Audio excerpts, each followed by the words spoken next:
ओम शांति। आज 14 अप्रैल 2023। आज की ईश्वरीय वाणी की मुख्य पंक्तियां हैं। मीठे बच्चे, मम्मा बाबा समान सर्विस करने के लिए बुद्धि को सतो प्रधान बनाओ। मम्मा बाबा समान सर्विस करने के लिए बुद्धि को सतो प्रधान बनाओ। सतो प्रधान बुद्धि वाले ही धारणा कर दूसरों को करा सकते हैं। प्रश्न है, ऊंचे से ऊंचा पुरुषार्थ कौन सा है जो अभी तुम बच्चे कर रहे हो? उत्तर है, माता पिता के तख्त को जीतना। ये है ऊंचे से ऊंचा पुरुषार्थ। मम्मा बाबा आकर तुम्हारे वारिस बने, ऐसा नंबर 1 बनने का लक्ष्य रखो। इसके लिए ऊंची से ऊंची सेवा करनी है। बहुतों को आप समान बनाना है। दुखी मनुष्यों को सुखी बनाना है। अविनाशी ज्ञान रत्नों को बुद्धि रूपी बर्तन में धारण कर दूसरों को दान देना है। गीत है, भोलेनाथ से निराला कोई और नहीं। ओम शांति। अब बच्चे तो पहचान गए हैं कि हमको भोलानाथ बाबा या माता पिता मिले हैं।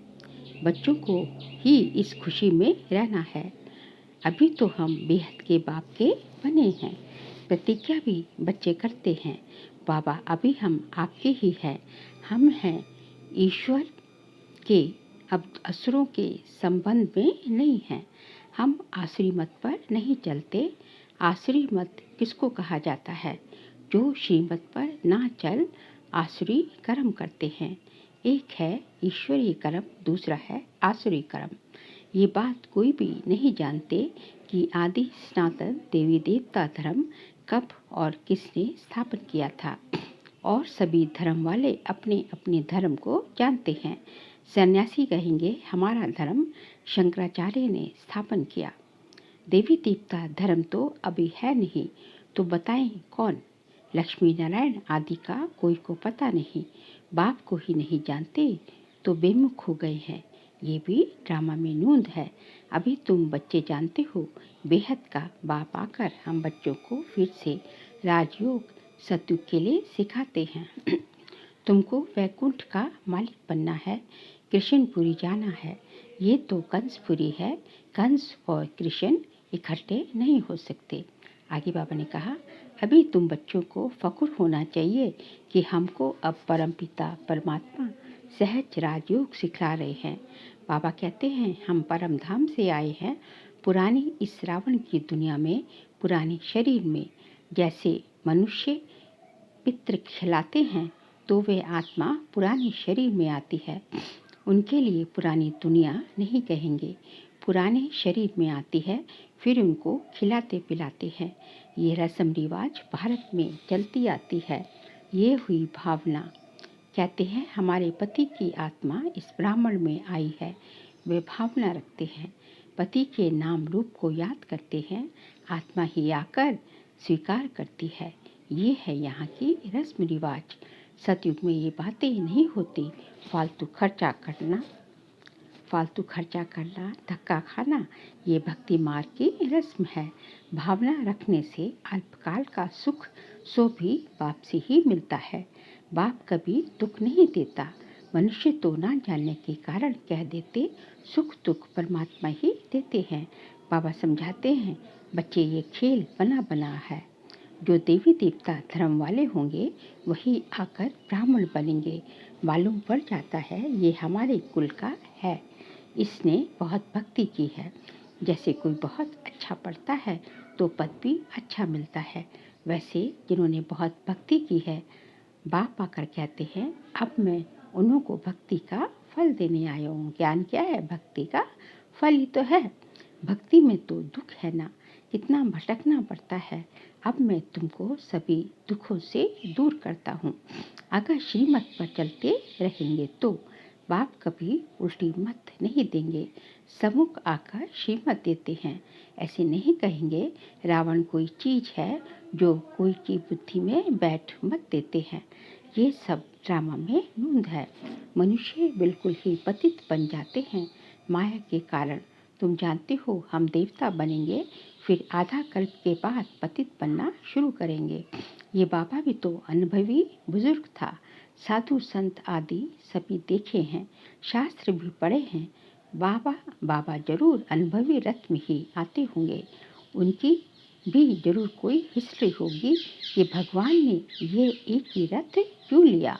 भागीरथ अर्थात भाग्यशाली रथ गाया हुआ है। कहते हैं भागीरथ से गंगा निकली। अब पानी की गंगा तो निकल नहीं सकती। आगे हम भी यही समझते थे। भाग्यशाली रथ तो ये ब्रह्मा का हुआ ना, जिसने परमपिता परमात्मा आते हैं। मनुष्य तो मूझ जाते हैं, इस ब्रह्मा में कैसे आएंगे। तुम इस मनुष्य को ब्रह्मा कहते हो। ब्रह्मा तो भगवान है, सूक्ष्म वतन में रहने वाला है। तुमने फिर मनुष्य को ब्रह्मा बना दिया। ऐसे ऐसे कहेंगे, ये तो इन्हों की कल्पना है। ब्रह्मा विष्णु शंकर यहाँ कहाँ से आए। अरे प्रजापिता ब्रह्मा के मुख से ब्राह्मण पैदा हुए, सो तो यहाँ होंगे ना। सो कुछ हो चुका है, सो तो फिर भी होगा। मुसलमान कैसे आए, आगे क्या क्या किया, ये सब फिर से होगा। तुम ड्रामा के राज को जानते हो और कोई नहीं जानते। वह तो कह देते ड्रामा की आयु अभी लाखों वर्ष है, फिर कहते प्रलय भी होती है। अब श्री कृष्ण अगर आएगा तो भी सतयुग में आएगा ना, उसको फिर द्वापर में क्यों ले गए हैं। प्रलय तो कभी होती ही नहीं। गाते भी हैं पतित पावन आओ, तो जरूर पतित दुनिया में आकर पतितों को पावन बनाएंगे ना। बाप कहते हैं मैं आता ही एक बार हूँ पतितों को पावन बनाने। मैं ज्ञान सागर ही सृष्टि के आदि मध्य अंत का राज समझा सकता हूँ। पुरानी दुनिया को नया कैसे बनाता हूँ, सो बैठ बच्चों को समझाता हूँ। वह हद के घर की बात होती है, ये है बेहद का घर। बाप का तो प्यार रहता है ना, तब तो भक्ति मार्ग में भी इतनी मदद करते हैं। मनुष्य तो कर न सके। कहते हैं ईश्वर ने सुख का जन्म दिया। जिसके पास पैसे बहुत होते हैं तो कहते हैं ईश्वर का दिया हुआ है, फिर वह ले लेते हैं, तो दुख क्यों होना चाहिए। अब बाबा कहते हैं और कोई की बात ना सुनो सिवाय एक बाप के। बाबा टीचर गुरु तीनों रूप में पाठ बजा कर दिखाते हैं। सदगति दाता है ही एक, अंधों की लाठी एक प्रभु, पतितों को पावन बनाने वाला एक प्रभु। बाबा कहते हैं मैं साधुओं का भी उद्धार करने आता हूँ। आगे बाबा ने कहा तुम सब ब्रह्म कुमार कुमारियाँ हो। सतयुग में था पवित्र प्रवृत्ति मार्ग, अब हो गया अपवित्र प्रवृत्ति मार्ग, जिसको विकारी प्रवृत्ति मार्ग कहा जाता है। मनुष्य महान दुखी है, बात मत पूछो। त्राही त्राही करते हैं, रोते पीटते हैं। अनेक धर्म है। सतयुग में था एक धर्म जो एक बाप ही स्थापन करते हैं। गीता में श्री कृष्ण भगवान वाच लिख दिया है, वह है एकच भूल। परमपिता परमात्मा है निराकार, उसका नाम है शिव। आत्मा का नाम एक ही चलता है, दूसरा नहीं पड़ता। शरीर का नाम बदलता है, एक शरीर छोड़ दूसरा लिया तो नाम बदल जाएगा। बाबा का नाम एक शिव बाबा, बस उनको शारीरिक नाम मिलता नहीं। आत्मा जो 84 जन्म भोगने वाली है, उनके शरीर का नाम है। बाबा कहते हैं मेरा तो एक ही नाम है, भले मैं इनमें प्रवेश करता हूँ, परंतु शरीर का मालिक तो इस दादा की आत्मा है, जिसमें प्रवेश कर प्रजा रच रहा हूँ। प्रजा पिता तो जरूर यहाँ चाहिए ना। मनुष्य तो इन बातों को जानते नहीं। यह एक ही नॉलेज है, यह एक ही कॉलेज है जहाँ सब पढ़ते हैं। मुरली सब जगह जाती है। फिर कोई की बुद्धि सतो प्रधान है तो कोई की सतो, कोई की रजो, कोई की तमो। बिल्कुल ही धारणा नहीं होती तो उनके कर्म ऐसे ठहरे। बाबा क्या करे, सब तो एक समान हो भी नहीं सकते। ये ईश्वरी कॉलेज है। ईश्वर पढ़ाने वाला एक है, जिनको पढ़ाते हैं वह धारणा कर फिर टीचर बनते हैं। पढ़ाने लिए हर एक को दिखना चाहिए मेरी सतो प्रधान बुद्धि है। मैं बाबा मम्मा मिसल समझा सकता हूँ। बाबा के पास तो सब सेंटर्स का समाचार आना चाहिए कि कितने स्टूडेंट्स रेगुलर आते हैं, कब से पवित्र रहते हैं। बाप को सब पोता मिल का मालूम होना चाहिए। माता पिता बड़े हैं ना, जगदम्बा माँ भी तो बच्ची ठहरी ना। ये बाबा इस दुनिया का भी अनुभवी है। ड्रामा में मुख्य एक्टर्स देखे जाते हैं ना। बाप ने ये भी रख लिया है, जरूर कुछ तो होगा ना। आदिदेव ब्रह्मा का कितना नाम है। मनुष्य नहीं समझते आदिदेव किसको कहा जाता है। वास्तव में आदिदेव और आदिदेवी माता पिता यह बन जाते हैं। फिर इनके मुख से सरस्वती माँ निकलती है तो सब बच्चे हो गए। ये कहते हैं मैं शिव बाबा का बच्चा भी हूँ तो उनकी वन्नी अर्थात युगल भी हूँ, क्योंकि मुझ में प्रवेश कर मेरे मुख से बच्चे पैदा करते हैं। कितनी हुई ये बात है। सतु प्रधान बुद्धि वाले अच्छी रीति समझेंगे। नंबरवार होते ही हैं। रॉयल घराने और प्रजा में तो फर्क रहता है ना। प्रजा भी अपने पुरुषार्थ से बनती है और राजा भी अपने पुरुषार्थ से बनते हैं। बाबा कहते हैं कि तुम अच्छा पढ़ेंगे तो ऊंच पद पाएंगे, वारिस तो बनेंगे वह तो अंदर रॉयल घराने में ही आएंगे। वारिस जो बनेंगे वह तो अंदर रॉयल घराने में ही आएंगे। बाबा कहते हैं पूरा पुरुषार्थ करो, मैं तो आया ही हूँ राजाई देने के लिए। पुरुषार्थ करना है।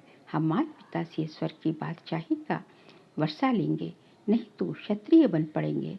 स्टूडेंट खुद भी समझ सकते हैं। उन स्कूलों में तो कोई नापास हो जाते हैं तो फिर पढ़ना पड़े, यहाँ तो फिर पढ़ ना सके। नापास हुआ तो नापास ही रहेंगे। इसलिए पुरुषार्थ पूरा करना है। बहुतों को आप समान बनाना है। ये है ऊंचते ऊंची सेवा। दुखी मनुष्यों को सदा सुखी बनाना है। अपना धंधा ही ये ठहरा। बाबा हमेशा कहते हैं ऐसे मत समझो कि सिंध में बहुतों ने घर बार छोड़ा तो हमको भी छोड़ना पड़ेगा। नहीं, ये तो ड्रामा में नून थी, बाकी भगाने आदि की तो कोई बात ही नहीं।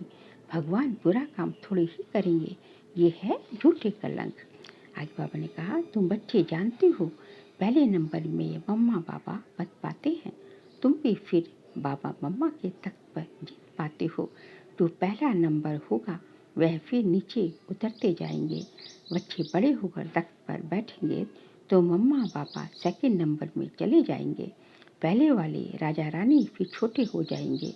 तो पुरुषार्थ कर बाबा मम्मा के तख्त पर जीत पहननी चाहिए। अभी नहीं जीत पानी है, भविष्य तख्त पर जीत पानी है। मम्मा पापा आकर तुम्हारा वारिस बने। बाबा बच्चों को कितना अच्छी रीति समझाते हैं। ये ज्ञान है जैसे पारा जो झट उड़ जाता है। कोई पास तो जरा भी धारणा नहीं है। वंडर है ना। अभी तुम बच्चों को निश्चय है यहाँ तो निराकार भगवान पढ़ाते हैं, श्री कृष्ण नहीं। भगवान उवाच है ना। भगवान को तो तुम शरीर दे नहीं सकते। शिव भगवान उवाच श्री कृष्ण के शरीर से ऐसा भी तो लिखा हुआ नहीं है। ये है भगवान उवाच। बाबा कहते हैं पहले पहले ये दिल में आना चाहिए। बाबा हमको बैठ पढ़ाते हैं, भगवान पढ़ाते हैं। बाबा अक्षर आने से वर्षा याद आना चाहिए।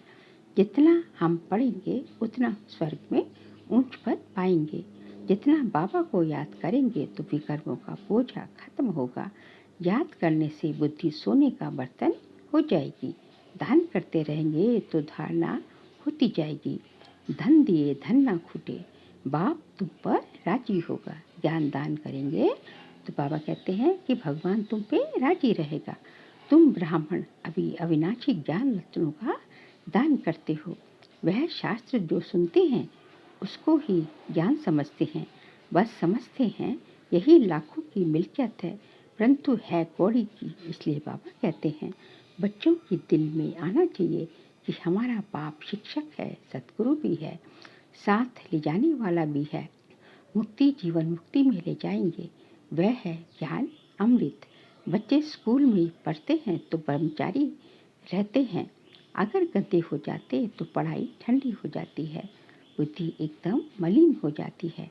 ये फिर है रूहानी विद्या। ब्रह्मचर्य में रहे बिगर धारणा होती नहीं। बाबा कहते हैं अब पढ़ लो, नहीं तो कल्प कल्प स्वर्ग के मालिक बन नहीं पाएंगे। अपने पुरुषार्थ से ही बनेंगे। बाप आशीर्वाद करे फिर तो सबको राजा बना दे। बाबा कहते हैं ये तो पढ़ाई है, पढ़ेंगे लिखेंगे तो होंगे नवाब। अगर बुद्धि धक्के खाती रहेगी तो खराब हो जाएंगे। ये बहुत बड़ा कॉलेज है, नाम ही है ब्रह्म कुमार कुमारियों का ईश्वरीय विश्वविद्यालय। ईश्वर का स्थापन किया हुआ ईश्वर को ही बाप कहा जाता है। जो बाप है, टीचर है, सद्गुरु है, ये सिवाय तुम्हारे कोई भी समझते नहीं। सद्गुरु के रूप में सभी को वापस ले जाने वाला हूँ। बाप गारंटी करते हैं मैं सभी को वापस ले जाऊंगा। कहाँ कि जिसके लिए तुम आधा कल भक्ति करते आए हो, मुक्ति धाम में ले जाऊंगा। फिर जो श्रीमत पर चलेंगे वह वैकुंठ का मालिक बनेंगे। अच्छा, मीठे मीठे सिखलते बच्चों प्रति माता पिता बाप दादा का याद प्यार और गुड मॉर्निंग। रूहानी बाप की रूहानी बच्चों को नमस्ते। हम रूहानी बच्चों की रूहानी बाप दादा को नमस्ते नमस्ते नमस्ते। सार के लिए पॉइंट है, पढ़ाई को धारण कर दूसरों को पढ़ाने लायक बनना है। मम्मा बाबा समान सर्विस करनी है। अविनाशी ज्ञान रत्नों का दान कर दुखी मनुष्यों को सुखी बनाना है। पढ़ाई अच्छी तरह पढ़नी है। आज का बाबा का वरदान है, साधना और साधन के बैलेंस द्वारा अपनी उन्नति करने वाले ब्लेसिंग्स के अधिकारी भव। साधना और साधन के बैलेंस द्वारा अपनी उन्नति करने वाले ब्लेसिंग्स के अधिकारी भव। साधनों को आधार बनाने के बजाय अपनी साधना के आधार से साधनों को कार्य में लगाओ। किसी भी साधन को उन्नति का आधार नहीं बनाओ, नहीं तो आधार हिलने के साथ उमंग उत्साह भी हिल जाता है। क्योंकि साधन को आधार बनाने से बाप बीच से निकल जाता है, इसलिए हलचल हो जाती है। साधन है तो सब ठीक है तो ठीक है, और साधन नहीं है, जरा भी थोड़ा ऊपर नीचे हो गया तो स्थिति में हलचल आ जाती है। इसलिए बाबा कहते हैं साधनों को आधार नहीं बनाओ, साधना आपका, साधनों को इस्तेमाल करो बेशक, लेकिन आधार नहीं बनना चाहिए। साधना आपका आधार होनी चाहिए। साधनों के साथ साधना हो तो हर कार्य में बाप की ब्लेसिंग्स का अनुभव करेंगे। उमंग उत्साह भी कम नहीं होगा। स्लोगन है, अगर मगर के चक्कर से न्यारे बनना है तो बाप समान शक्तिशाली बनो। अगर मगर के चक्कर से न्यारी बनना है तो बाप समान शक्तिशाली बनो। बाबा कहते हैं कि जो है अगर मगर क्यों क्या लेकिन ये सब हम साथ में लगा देते हैं, प्रीफिक्स सफिक्स जो है, तो इसके चक्कर से यदि हमें बचना है, न्यारी बनना है, तो क्या करना पड़ेगा? भगवान समान भगवान को अपना साथी बना लो। भगवान समान मास्टर सर्वशक्तिवान बन जाओ, शक्तिशाली बन जाओ, तब जो है कोई अगर मगर बीच में आएगा ही नहीं। अच्छा, ओम